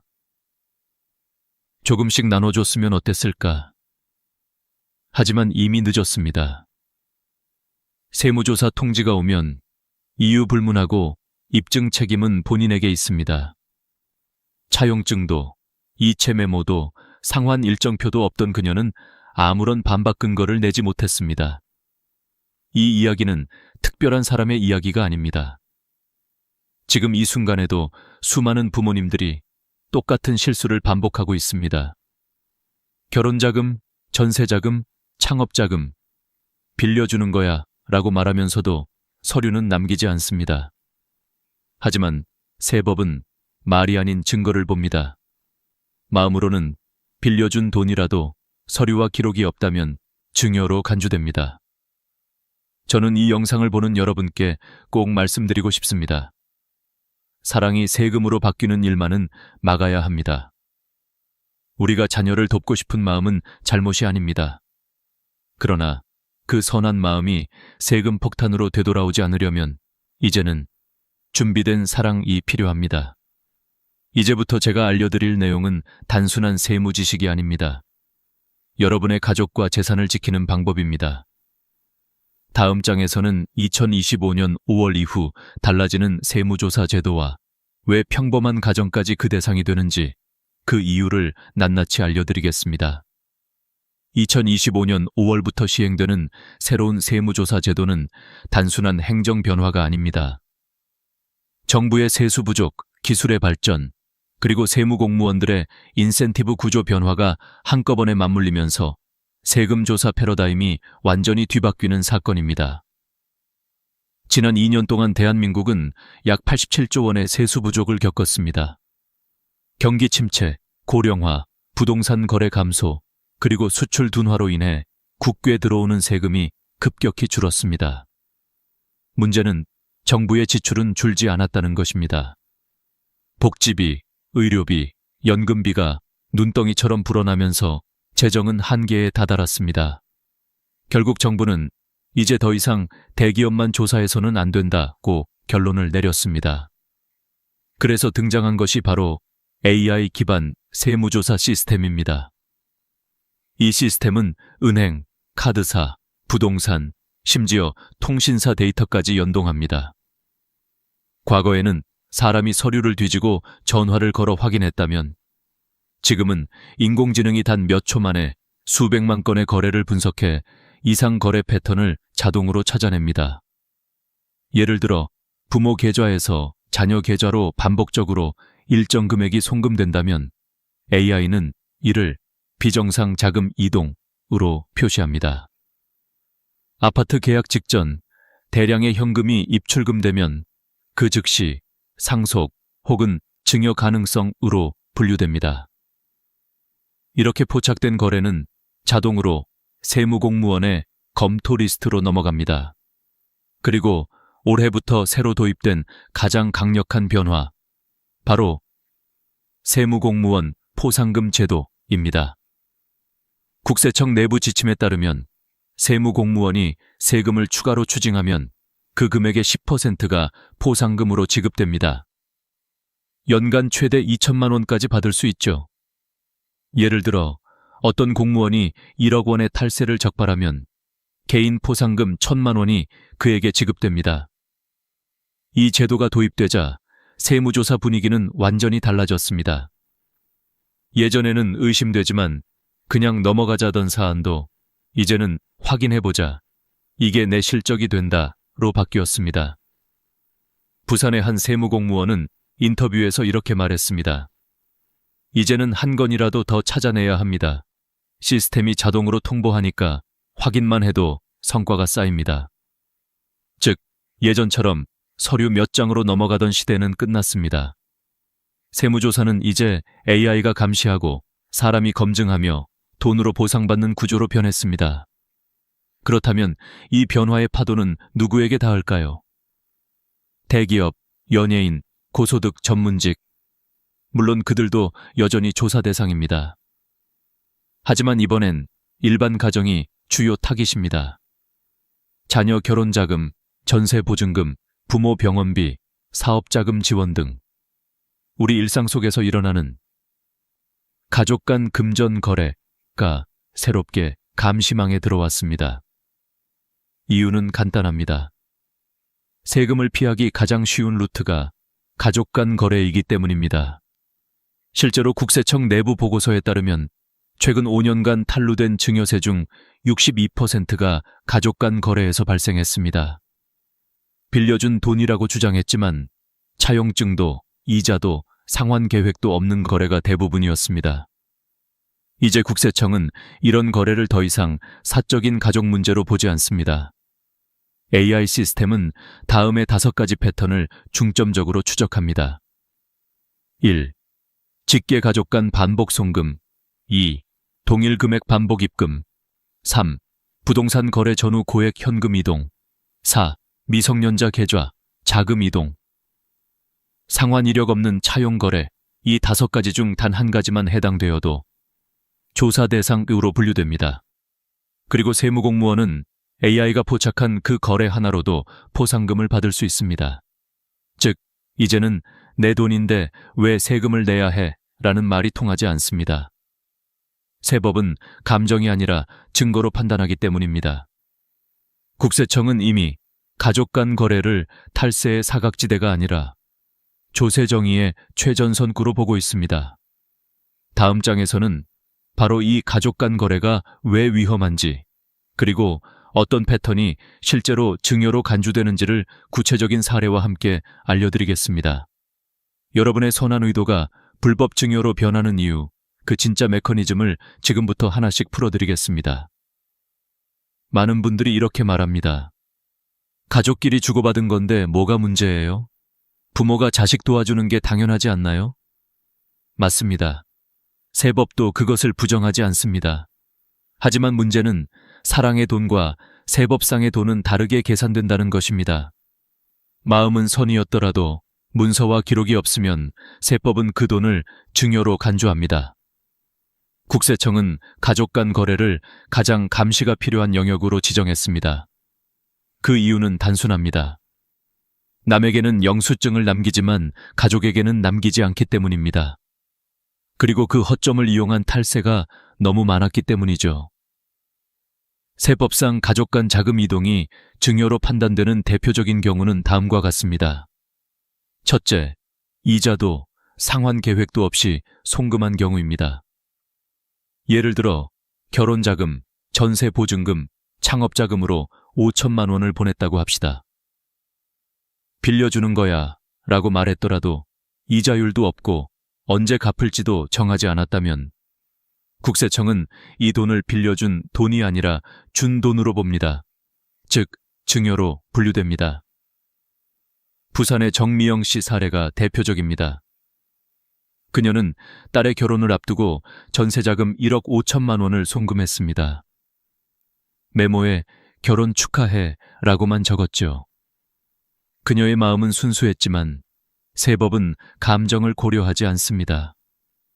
이자 없음, 상환 계획 없음, 증빙 없음. 이 3가지 조건이 모두 충족되자 국세청은 그녀에게 3,240만 원의 증여세를 부과했습니다. 둘째, 차용증 없이 고액 자금이 이동한 경우입니다. 많은 분들이 우리끼리 무슨 서류야 라고 생각하지만 세법은 다릅니다. 말로만 한 거래는 법적으로 존재하지 않습니다. 차용증이 없으면 그 거래가 실제로 빌린 것인지 증여인지 구분할 방법이 없습니다. 국세청은 증거 불충분, 일볼 증여로 간주라는 원칙을 적용합니다. 셋째, 생활비 명목으로 반복 송금한 경우입니다. 부모가 자녀에게 매달 200만 원씩 생활비를 보내준다고 합시다.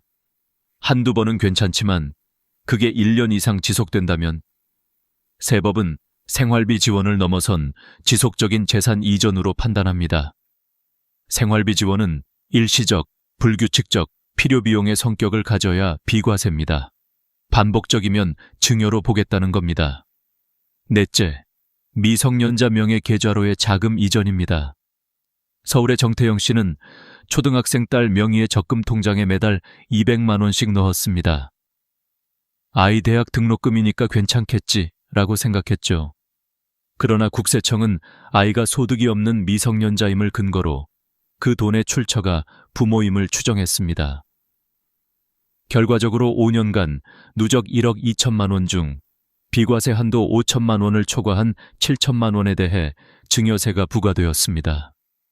다섯째, 가족 공동 계좌를 통한 모호한 자금 이동입니다.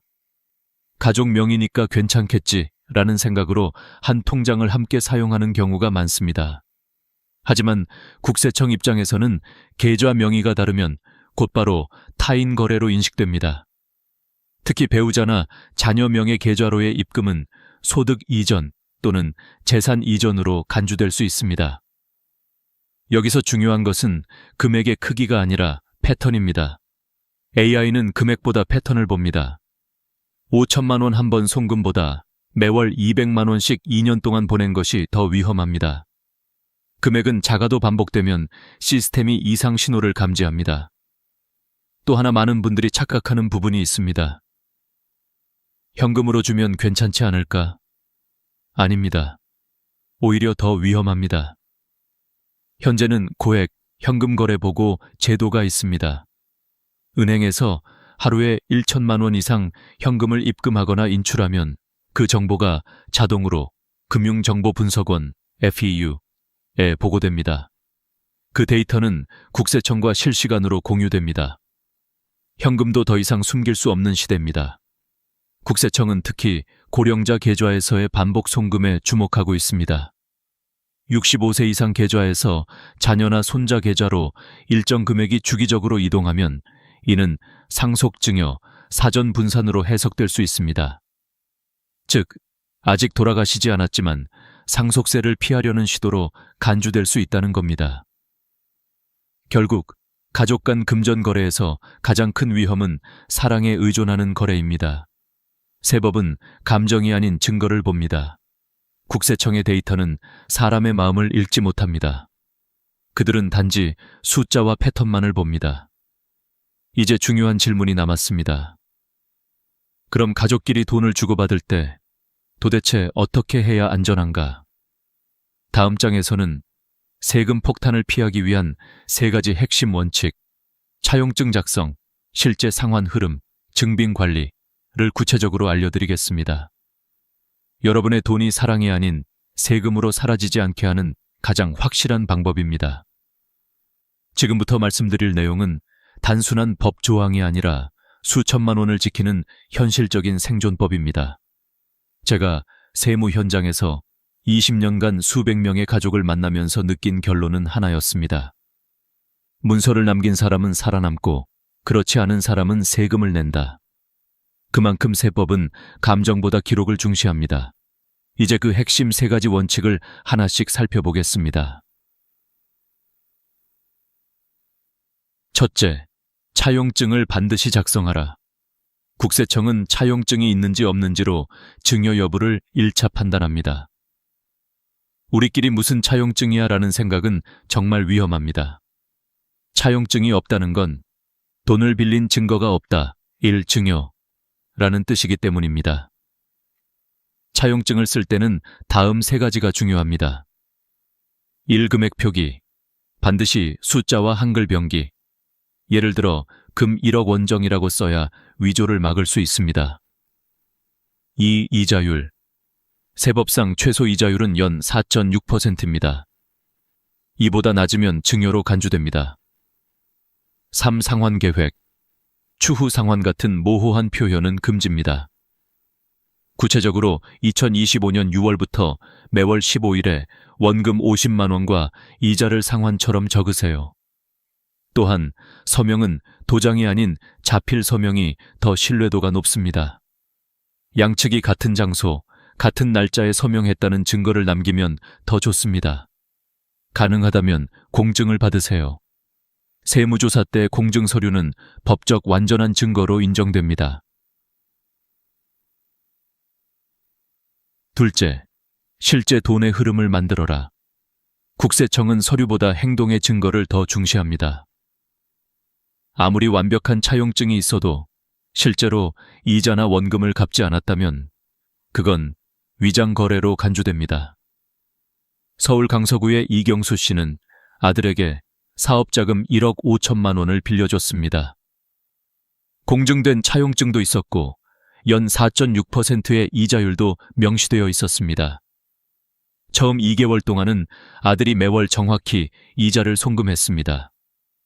하지만 이후 사업이 어려워지면서 이자 송금이 중단되었습니다. 결국 2년 뒤 국세청은 22개월간 이자 납부 내역 없음을 이유로 증여세 3,200만 원을 부과했습니다. 반면 부천의 강정희 씨는 비슷한 상황에서 달랐습니다. 아들이 어려워져도 강 씨는 이렇게 말했습니다. 전액은 못 보내도 좋으니 5만 원이라도 이자를 송금해라. 이체 메모에는 3월 이자 일부 송금이라고 적었습니다. 원금 상환이 어려워지자 상환 계획 변경 약정서를 새로 작성했습니다. 1년 차는 이자만, 2년 차부터 분기별 30만 원씩 상환. 이 약정서에는 날짜와 서명이 있었고 변경 사유도 명시했습니다. 2년 뒤 세무조사를 받았을 때 강 씨는 정상적인 대여 거래로 인정받았습니다. 이 사례는 하나의 진리를 보여줍니다. 꾸준히 갚는 척이 아니라 실제로 돈이 오갔다는 기록이 있어야 한다. 셋째, 증빙 자료를 체계적으로 관리하라. 세무조사는 보통 최근 5년 이내 거래를 집중적으로 봅니다. 따라서 모든 서류와 거래 내역은 5년 이상 보관해야 안전합니다. 보관해야 할 핵심 증빙은 다음과 같습니다.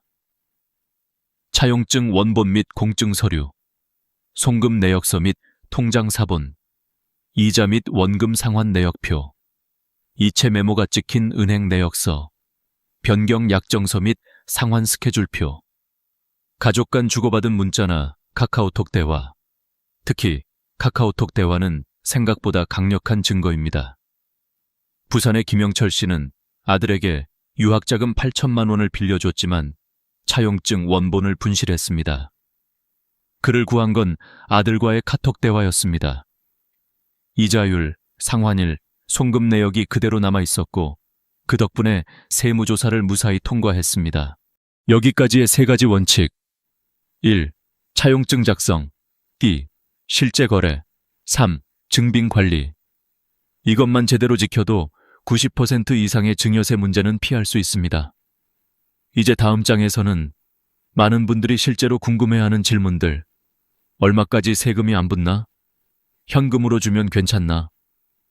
같은 가장 많이 받는 사례형 질문들을 통해 실전 노하우를 알려드리겠습니다. 세금 상담을 하다 보면 어르신들이 거의 비슷한 질문을 하십니다. 이 정도 금액이면 세금 안 내도 되죠? 현금으로 주면 괜찮지 않나요?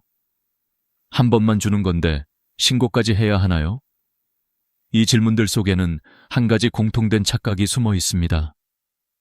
가족 간에는 세법이 느슨할 것이다. 하지만 현실은 정반대입니다. 국세청은 오히려 가족 간 거래를 더 엄격히 봅니다. 지금부터 실제 현장에서 가장 많이 걸려 넘어지는 5가지 함정을 짚어드리겠습니다.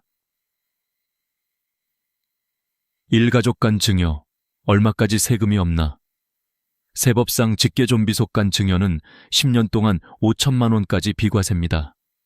즉, 부모가 자녀에게 10년 동안 5천만 원 이하로 주면 세금이 없습니다. 하지만 10년간 누적 기준이라는 점이 중요합니다. 예를 들어 2016년에 아들에게 3천만 원을 주고 2023년에 4천만 원을 더 줬다면 총 누적 금액은 7천만 원이 됩니다. 비과세 한도 5천만 원을 초과했으므로 초과분 2천만 원에 대해 증여세가 부과됩니다. 이때 세율은 현대 50% 구간 누진세로 최소 200만 원 이상 세금이 붙습니다. 배우자 간 증여는 더 넓습니다. 10년간 6억 원까지 비과세입니다. 하지만 역시 누적 기준이므로 금액 관리가 철저해야 합니다. 예를 들어 5억 5천만 원을 준 뒤 2년 후에 1억을 추가로 이체했다면 그중 5천만 원이 과세 대상이 됩니다. 2. 법적으로 무이자 대여 가능한 금액은 얼마일까? 법상 무이자로 빌릴 수 있는 금액은 약 2억 1,700만 원입니다. 이 이하 금액은 세법상 이자 없는 대여로 인정됩니다. 하지만 실무에서는 주의해야 합니다. 국세청은 이자 없이 오랜 기간 방치된 거래를 무상증여로 간주할 수 있습니다. 즉, 아무리 2억 원 이하라도 이자를 한 번도 받지 않았다면 결국 증여로 볼 수 있습니다. 3. 현금으로 주면 추적이 안 될까? 이건 가장 위험한 오해입니다. 현재 우리나라에는 두 가지 감시 제도가 있습니다. 1. 고액 현금 거래 보고제도 CTR. 하루 1천만 원 이상 현금을 입출금하면 자동 보고. 2. 의심 거래 보고제도 STR. 거래 패턴이 비정상적이면 금액 상관없이 보고, 즉 하루에 900만 원씩 나눠서 인출한다고 해도 안전하지 않습니다. 은행은 반복적, 동일 시간, 동일 금액, 거래를 의심 거래로 보고합니다. 특히 연간 누적 3천만 원 이상 현금 거래가 반복되면 자동으로 FIU, 금융정보분석원에 보고됩니다. 경기도 수원의 장모 씨는 딸 전세자금을 주기 위해 7일 동안 매일 900만 원씩 인출했습니다. 1천만 원 밑이면 안전할 줄 알았다고 말했지만 결국 의심 거래로 보고되어 세무조사 통지를 받았습니다.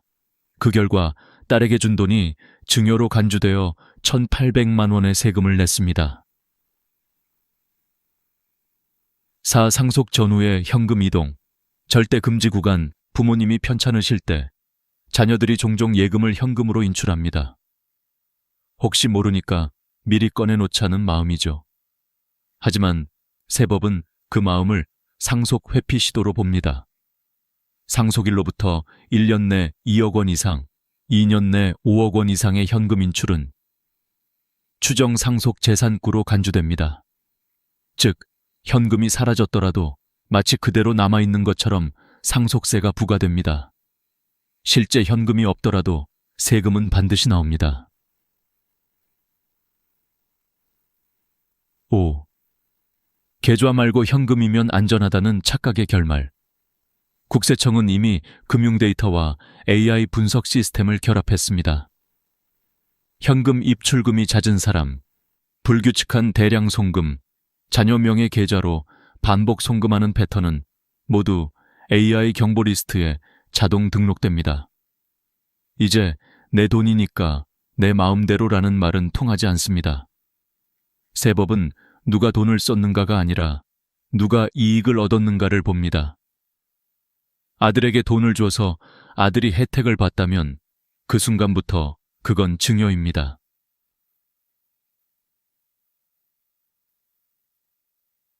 이 모든 예시를 통해 알 수 있는 결론은 단 하나입니다.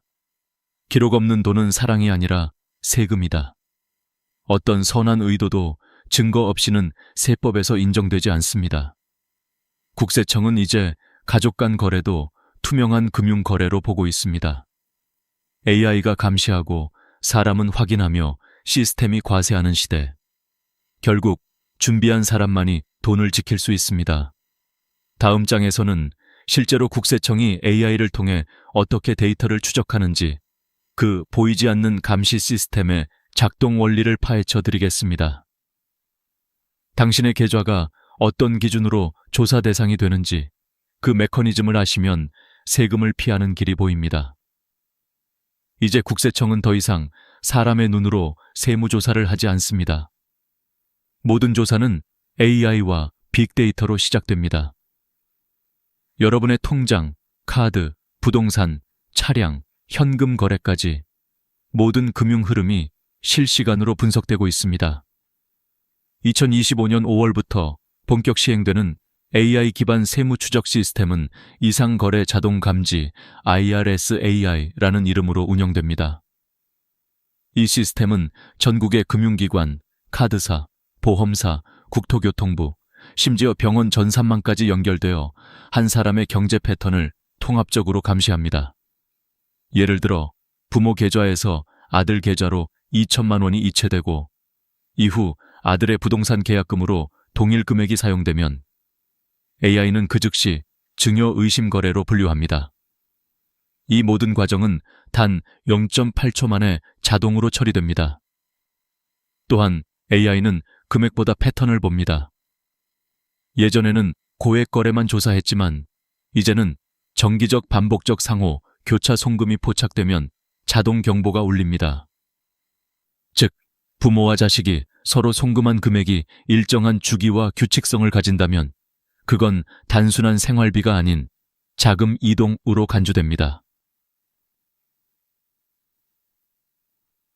AI가 분석하는 세 가지 핵심 신호 1. 반복성, repetition. 매월 같은 날짜, 같은 금액으로 송금이 이루어지는 경우, 예를 들어 매월 25일에 200만 원씩 자녀에게 보내면 AI는 정기지급 패턴으로 인식합니다. 두 비율 불일치, disparity. 송금자의 소득 대비 과도한 금액 이동. 월 소득이 300만 원인데 1년에 3천만 원 이상 송금했다면 소득 대비 비정상 거래로 표시됩니다. 삼용도, 불일치, mismatch. 송금 후 금액이 부동산, 자동차, 고액 보험료 등으로 사용될 경우 생활비나 의료비 명목으로 보기 어렵기 때문에 증여 의심으로 분류됩니다. 포상금 제도가 가져올 변화. 이번 세무개혁의 가장 큰 변화 중 하나가 바로 세무공무원 포상금 제도입니다.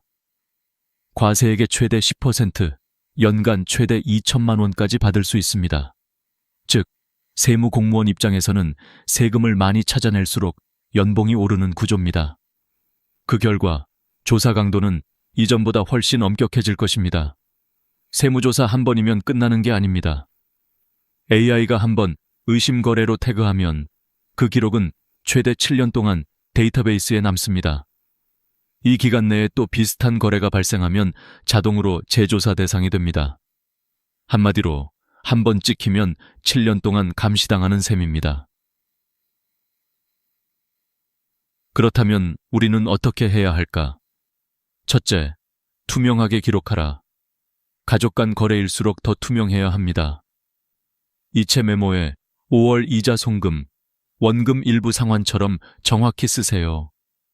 국세청은 거래 의도를 글자로 판단합니다. 둘째, 모의 계산을 활용하라. 복지로 국세청 홈페이지에서 제공하는 증여세 모의 계산을 이용해 내 거래가 세금 대상인지 미리 확인해 보세요. 예상 금액이 나와도 포기하지 마시고 세무서에서 정확히 상담받는 것이 훨씬 유리합니다. 셋째, 미리 신고하라. 차라리 신고하고 세금을 내는 것이 나중에 가산세와 조사 스트레스 받는 것보다 낫습니다. 신고하면 가산세가 면제되고 국세청이 추가로 조사할 가능성도 거의 사라집니다. 세상은 이미 AI 세무 시대로 들어섰습니다. 더 이상 감정이나 가족의 신뢰로 돈을 주고받는 시대가 아닙니다. 우리 가족이니까 괜찮겠지라는 말은 이제 통하지 않습니다. 준비하지 않으면 사랑의 선물이 세금 폭탄이 됩니다. 지금이라도 차용증을 쓰고 거래를 기록하고 필요하다면 전문가와 상담하세요. 여러분의 돈을 지키는 가장 확실한 보험은 기록과 투명함입니다. 다음 마지막 부분에서는 지금 당장 실행해야 할 구체적인 행동 계획과 세무조사 대비 체크리스트를 정리해 드리겠습니다. 이 부분을 숙지하시면 어떤 조사에도 흔들리지 않을 겁니다.